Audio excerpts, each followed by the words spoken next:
श्री कृष्ण वाणी आपके लिए प्रस्तुत है गीता ज्ञान सुगम भाषा में। ईश्वर करे मेरा लक्ष्य आपका महान अवसर बने।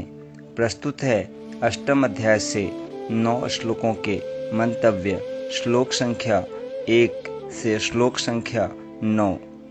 अर्जुन बोले, किम तद ब्रह्म किम ध्यात्मम किम कर्म पुरुषोत्तम अधिभूतम च किम प्रोक्त मधिदैवम किमुच्यते।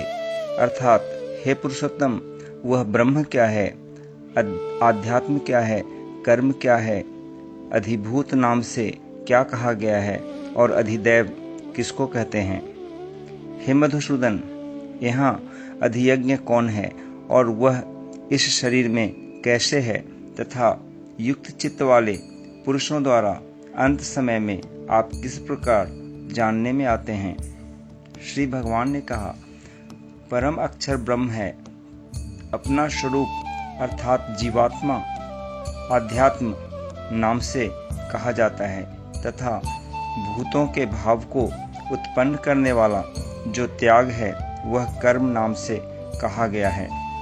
उत्पत्ति विनाश धर्म वाले सब पदार्थ अधिभूत हैं। हिरण्यमय पुरुष अधिदैव है। और हे देहधारियों में श्रेष्ठ अर्जुन, इस शरीर में मैं वासुदेव ही अंतर्यामी रूप से अधियज्ञ हूँ। जो पुरुष अंतकाल में मुझको ही स्मरण करता हुआ शरीर को त्याग कर जाता है वह मेरे साक्षात स्वरूप को प्राप्त होता है, इसमें कुछ भी संशय नहीं है।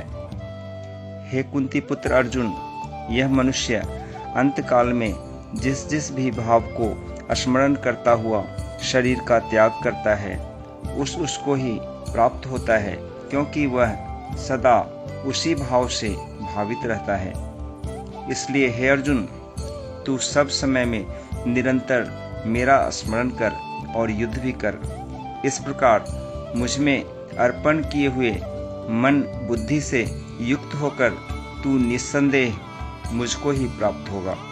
हे पार्थ, यह नियम है कि परमेश्वर के ध्यान के अभ्यास रूप योग से युक्त दूसरी ओर न जाने वाले चित्त से निरंतर चिंतन करता हुआ मनुष्य परम प्रकाश रूप दिव्य पुरुष को अर्थात परमेश्वर को ही प्राप्त होता है। जो पुरुष सर्वज्ञ अनादि सबके नियंता सूक्ष्म से भी अति सूक्ष्म सबके धारण पोषण करने वाले अचिंत्य स्वरूप सूर्य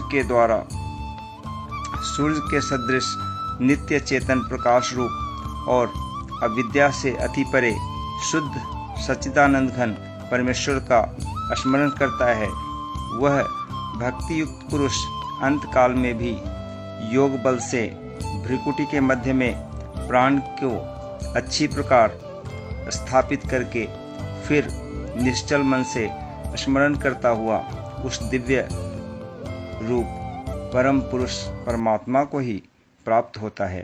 तथास्तु।